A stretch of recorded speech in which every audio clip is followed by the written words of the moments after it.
Friends, Dave Paulides, Can-Am Missing Project, and this is the executive producer, Huck L. Berry, and she is just back from outdoors, and right now, as I'm speaking, it shows a temperature outside of 8 degrees, an adjusted temperature with wind chill at -5. Yeah, it's a cold day in Montana. But she went outside, hung out for a little bit, thought she was really going to like it, looked around, found a little corner, cuddled all up in the corner, looked at me, got up and ran back in the house. So I think even that's a little chilly for Huck. So yeah, it's cold here. A couple of things. Today's going to be a different kind of show. We're going to talk about giants, and then we're going to migrate right into Bigfoot with a transition you will see that's very smooth. I'm going to talk about the Caribbean cruise that we sponsored this last summer. You never know who you're going to meet on a cruise. I'm telling you. It surprises me every time I go on one. One of the nicest people I've met in a long time. He and I happened to be on the same day excursion that you can sign up for. We started talking, and he goes, yeah, I'm a retired LA sheriff's deputy. We started talking. His name Kelly. We ended up hanging out the whole day. And then I saw him a bunch of times on the ship. Really, really a nice person who thankfully made it through serving the citizens of LA County. Made it through in one piece. He says, hey Dave, I just returned from a weeks-long trip to El Salvador. Great being unplugged from YouTube, social media, email. Upon returning, I started catching up and watching your videos when I learned of your dad passing. Truly sorry for your loss. My father, Carl, passed away a little over a year ago. While going through his belongings, I discovered his old photos from my childhood that I never saw before. They really brought back the memories. I'll look at the clock now, realizing I spent an hour with a photo album. With so many important people to you passing away recently, I too would feel as if I was being tested or even punished. But you're strong and you will persevere. Keep your chin up. Kelly Starkey. Kelly, you're a great guy. I appreciated hanging out with you. We'll be friends forever. Hopefully I'll see you on another cruise or something, but be safe, brother. And then I got another card. Dearest David, I'm sorry to hear about your dad's passing. I know your heart is breaking. Remember Job from the Bible. He lost his whole family and everything he owned. He was being tested by God. Yet he stayed faithful, and God blessed him with twice as much. Better days are ahead, my friend. Keep the faith. You are loved. Carla. Thank you for the nice card, Carla. You are appreciated. You know, it wouldn't matter to me if I was blessed with having 10 times more than I have. I would rather have the people that I cared about.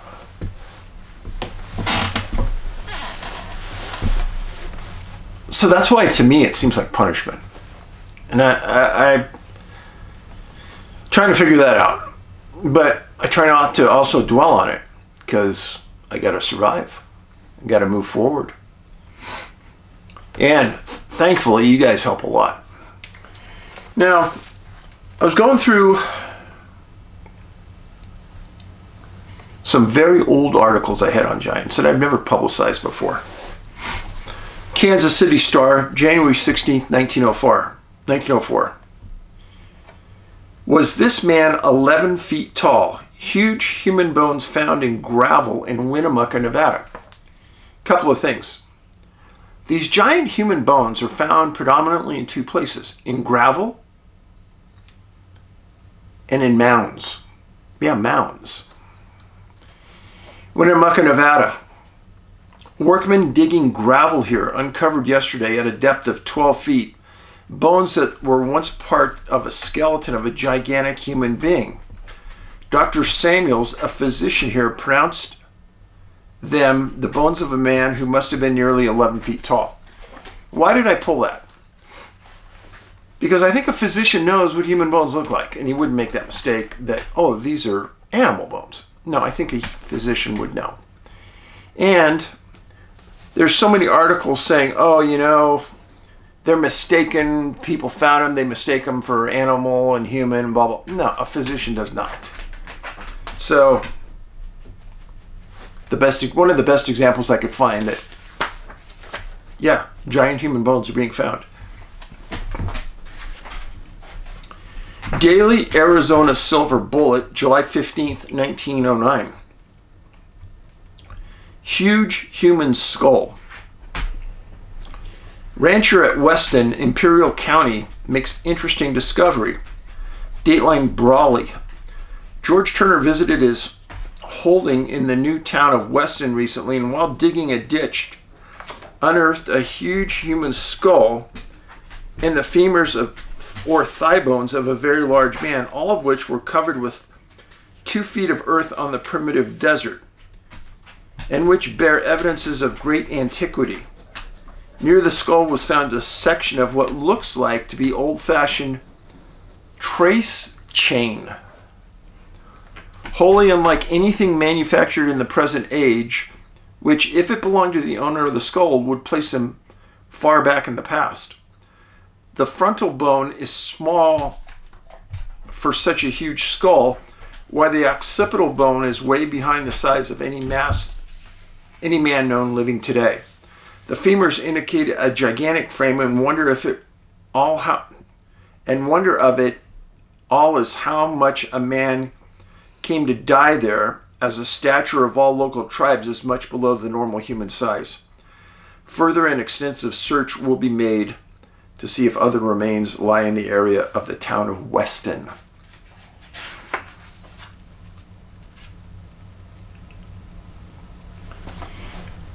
Let's go to the Caribbean for a second. I'm sorry, the Mediterranean for a second. We've talked about several islands in the Med that supposedly had giants.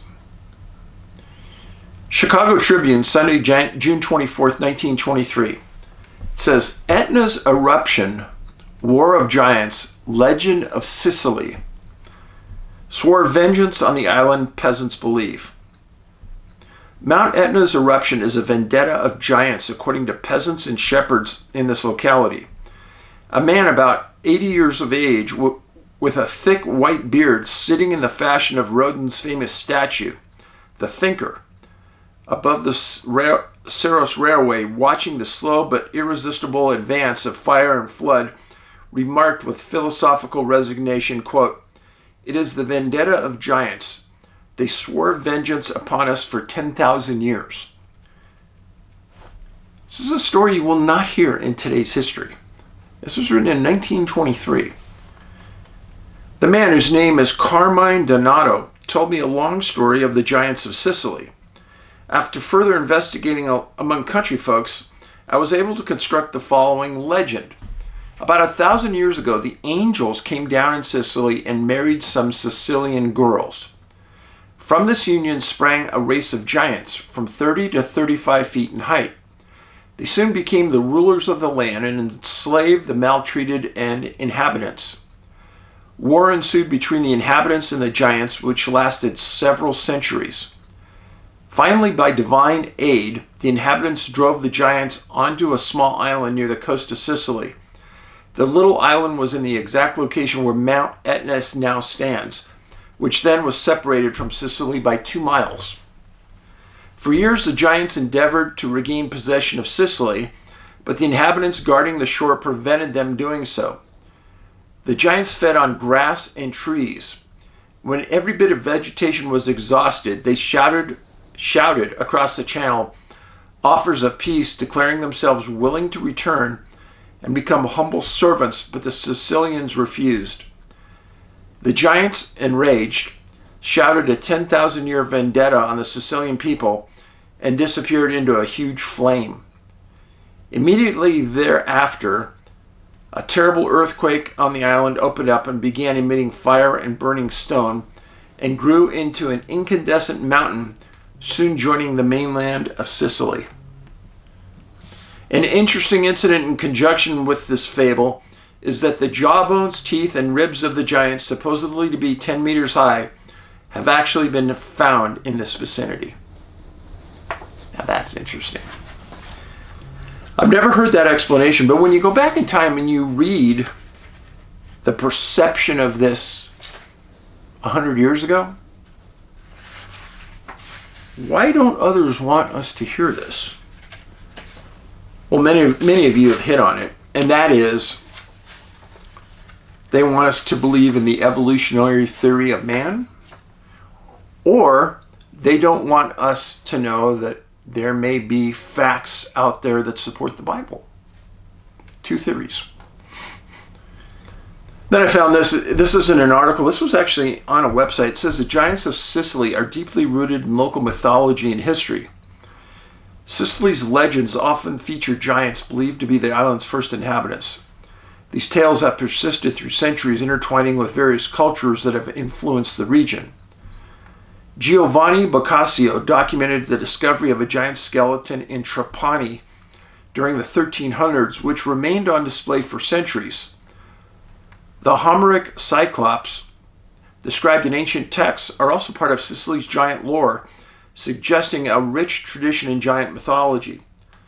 Cultural significance. The myth of giants is integral to the cultural heritage of northeastern Sicily, influencing local festivals and celebrations. Numerous archaeological sites, such as the temples at Agrigento, reflect the historical significance of these myths. Are they myths, though? So, when you think about the Mediterranean and how many different islands and countries have these giants associated with them, is that just all a coincidence? The New Britain Herald, June 8th, 1929. Gigantic humans inhabited coast. Bones found in California lead to giant theory. Stockton, California. The theory that a race of giant men once inhabited the San Joaquin Valley, advanced by Dr. J. Kroc, professor of biology at the College of the Pacific, now is supported by new evidence. Two railway employees, Frank Ferrara and Earl Cusledge, have revealed the discovery of a cavern in Calaveras County littered with the remains of more than 200 skeletons, the bones of which are unusual in size. The men said that the skulls found in the cavern were much larger than those of the present-day race. They said that the jawbones were twice the size of normal man's, and the rib formations were nearly the size of a steer. The men noted one peculiar thing, that leg bones were much smaller than those of the man of today. Dr. Kroc believes that the bones of the giants and those of the race of diminutives have become intermixed. That the ancient people, no matter what their stature was, were accomplished artisans is proven by stone bowl discovered in the cavern. The bowl is of granite, 5 inches in depth and 14 inches in diameter, and is said to be far superior in workmanship to any known Indian tribes. Dr. Kroc cannot explain how the bones were preserved, for they date back to the time when this section of California was the coastline, judging from shellfish remains around them. That's a big clue. The men were hunting when they discovered the cavern. They came across a small hole in the side of the hill. Dropping a pebble in the opening, they found it took 8 seconds to hit the bottom. Uh-oh, don't want to crawl in there without some rope. Later, they returned to the hole, bringing with them a long length of rope. They widened the opening and lowered themselves to a point approximately 60 feet underground. There they found a great chamber 400 feet in length and nearly 200 feet in width. Using flashlights, the men explored the cavern and discovered numerous bones. They found another cavern 156 feet below the first one. They explored, and again they found evidence of a race of giants. According to the men, another cavern exists at a lower level. They were unable to descend to it, However, as the passageway was blocked by large boulders. The explorers brought back one large jawbone and a part of a huge skull. A thigh bone and half a stone bowl was as specimens. Passageway was blocked by large boulders. When I was in Hoopa for 2 years, I met a couple of very old elders. And I would ask each elder, how come we haven't found bones from a Sasquatch or Bigfoot? And I would get different answers from different tribes. But one of the more interesting ones is this elder said, Dave, we've watched them do this. They have their own ceremony as a tribe. And they bury the bones in a very deep hole. They fill the hole up, and then they put 2 or 3 of them it takes to put a giant boulder over the top of the hole so it's never touched. You know, to me, that kind of rang true. Something to think about.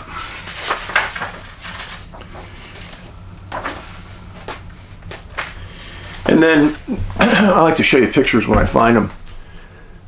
It's about 1,000-year-old Roman giant that's found, and I'll read you the article here in a second. But that's what the remains that were found look like.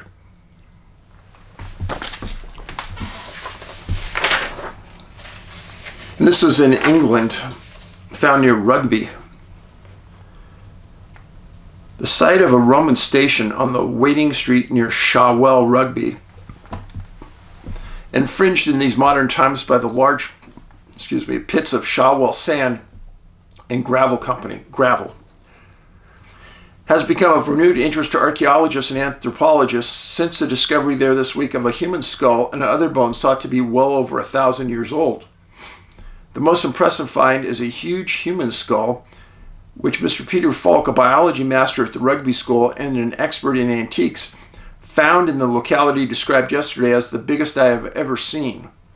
He added that the bones found near the skull must have been those of an absolute giant of a man, and expressed the opinion that the color and state of them probably lived and died at the time between 200 and 400 AD, during Roman times. The Rugby doctor and a dentist who were shown the massive jawbone, far larger than any present day, were astounded by its proportions. Despite its great age, it contained 14 well-preserved teeth and fragments of tartar still adhering. The 2 back teeth had fallen out, probably because they were more decayed. The man who found the bones in a stratum of sand about 6 feet below ground level was Mr. J. Crossley of Shawwell, who in his 20 years employment with the company has made many similarly interesting finds. Unluckily, the grab of his mechanically driven excavator cracked the skull, which is otherwise in a state of perfect preservation. Mr. Fletcher, manager of the gravel pits, told the Evening Telegraph that during the past month, hundreds of bones, human and animal, have been disturbed by workmen excavating sand. Recently, he said the bones of 6 horses were found 12 feet down in the pocket. Last week, a gin-high Roman vase, unglazed and apparently wheel-turned, was presented to Lawrence Sheriff's School in Rugby as soon as it came into view. Fascinating. I'll show you that skull again. It's pretty different looking. See how the jawbone really protrudes, but the skull is large.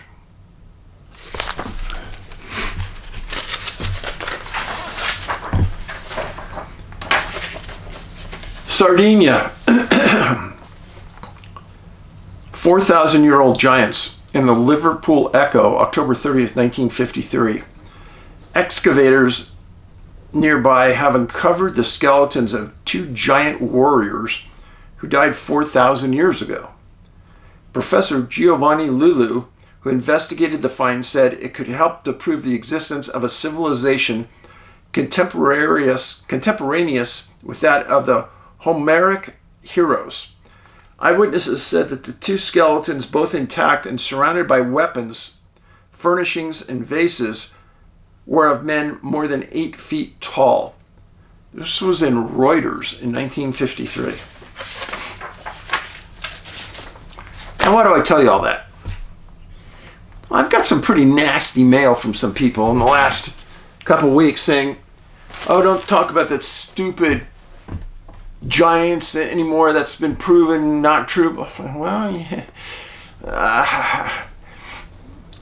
It's like the Bigfoot, right? I mean, I wrote a whole book about giants and Bigfoot. And this is a giant book. Oh yeah, it's like a tabletop book. Bigfoot, Wild Men, and Giants. Started with articles in 1680, went to 1922. The latest book went to 1925.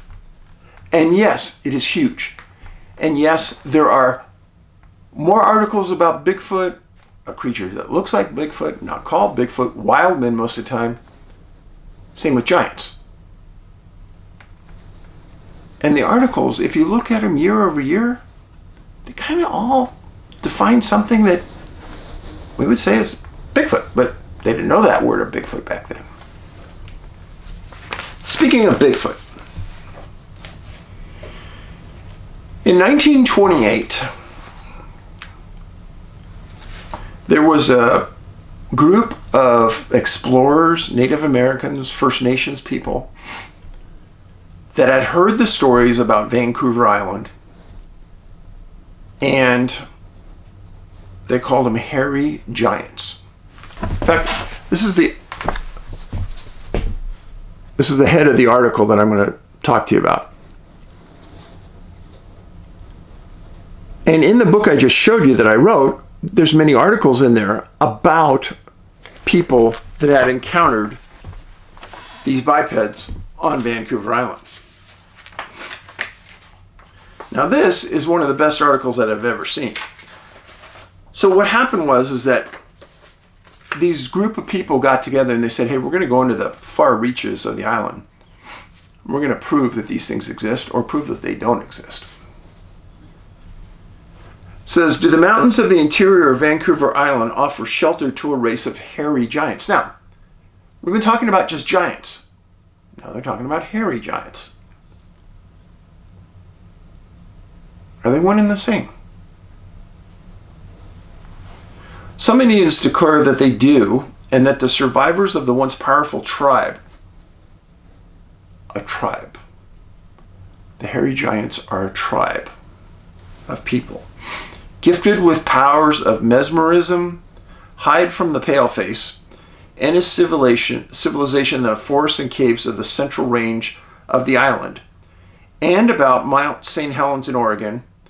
Other Indians, men and women, whose members carry them back to the days of the great Shoshiya, was king of the Cowichan Nation that extended from Saanich to Comox on the east coast of the island and up the Fraser River to Yale, say that they have never heard of these giants. Many are the tales that they do remember, stories of men, of happenings of older times, and the existence of ferocious creatures of ape-like appearances. Others profess ignorance. In an effort to sort out the contradictions and the mysteries that came from these, some of the strangest stories from the Western world, the basis of which were founded, they established a small expedition and recently organized in Vancouver under the direction of Jason Allard, 80-year-old adventurer, historian, and of native lore of the area himself. A lineal descendant through his mother of the, I can't even read it, it's blurred out, tribe, in homage to the veins, courses of blood, rulers, etc. But after weeks of work and after a mass formation was obtained, the story is still one of mystery. Several years before the prospectors from the slopes of Mount St. Helens piled pell-mell into the little town of Kelso, Washington, shouting that their cabin had been stoned by a band of apes, citizens armed themselves and formed posses to search the wooded hills for the strange creatures that had assaulted the miners. They searched, but they found nothing. At Hoquiam, Washington, is published a weekly newspaper, The Real American, edited by educated Indians and commenting about the Kelso incident. The Big Apes reported to have bombarded the shack and prospectors.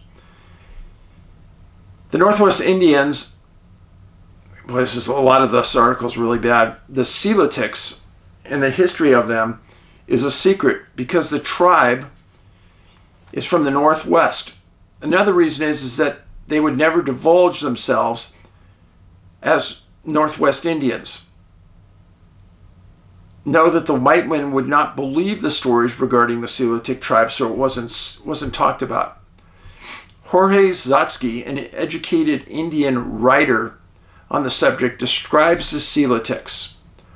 Oregon and Washington Indians, he says, agree that the Silitic Indians are not less than 7 feet tall, and some have been seen that were fully 8 feet in height. They have hairy bodies like a bear. This is to protect them from the cold, and they live entirely in the mountains. They kill their game by hypnotism.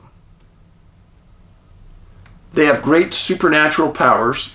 They also have the gift of ventriloquism and have deceived many ordinary Indians by throwing their voices. Oregon and Washington Indians differ in regard to the Silitics' home. The Oregon Indians assert they make their home in or near Mount Tacoma, while the Puget Sound Indians say they live in the heart and the wilderness of Vancouver Island.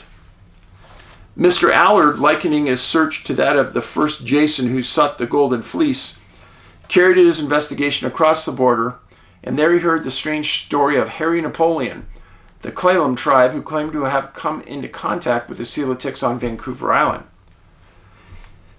Quote, I had been visiting relatives near Duncan, BC, said Napoleon, and while there I had been told by many stories of the Silitics by the tribe of British Columbia, and they warned by them not to go into the wilderness. However, I was following a buck, and I went further than I had wanted. It was almost twilight, and I came across an animal that appeared to be a big bear. But as I looked at it with my gun, it looked up and spoke to me in my own tongue.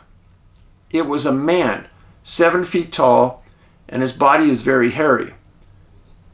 As he invited me to sit down, he told me that I had come upon him unawares, and that his mind was projected to distant relatives, otherwise I would not have seen him.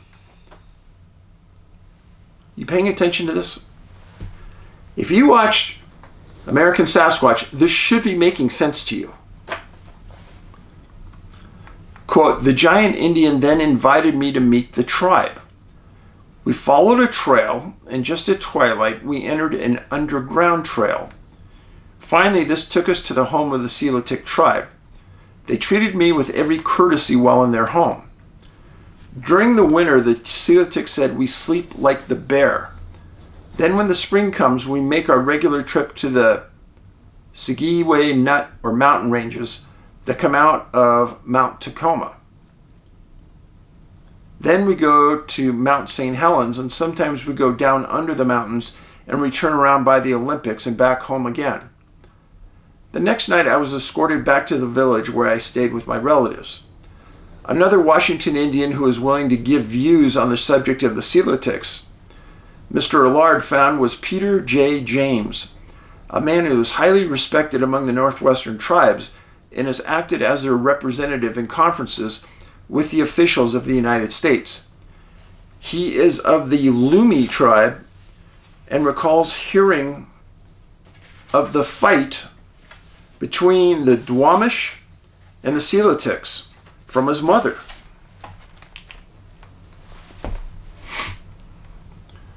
Who it is said witnessed the struggle. According to the story, the Silitics, who were also referred to as the Indians of the Night, formerly raided the coast tribes, stealing women and children. The Duwamish warriors retaliated and killed some Silitics. Then down from the mountains came the giants and seized young men with their bare hands and tore them apart. So much for the Indian tales from Puget Sound.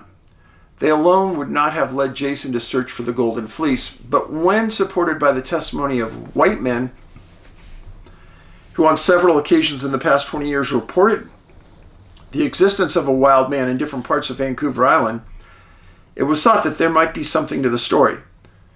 So the search was continued to Cowichan. But before relating the efforts made to find the trace of the giants of today, it is of interest to refer briefly to one of the wildman stories on Vancouver Island. By the way, on the cruise to Alaska, we stop at Vancouver Island as the last stop coming back. An absolutely stunning place. The late Mike King, who as a timber cruiser and explorer of Vancouver Island was well and favorably known, reported having seen about 15 years ago a strange creature. And to summarize the story, this is it.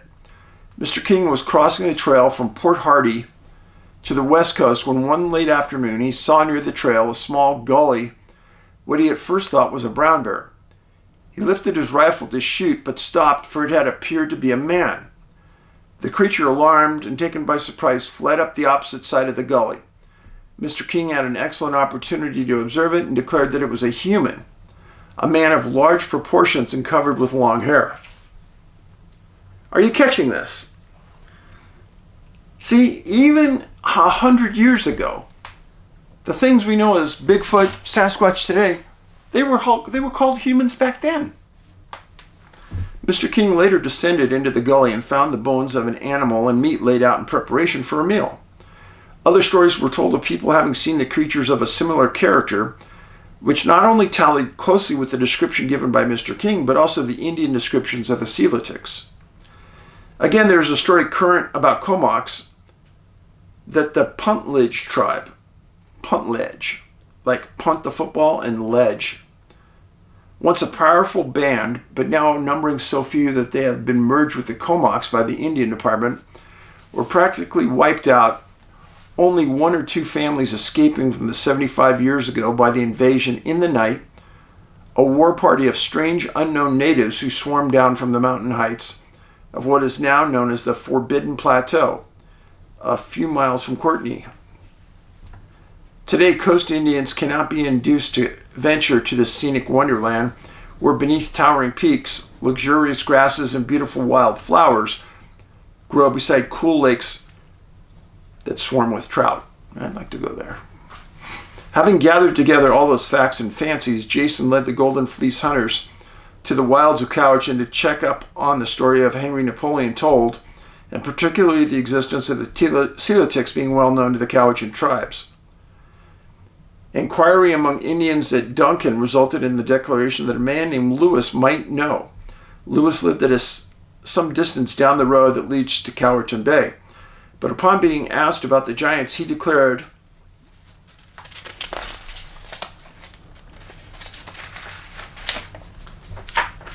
that he had never heard of them.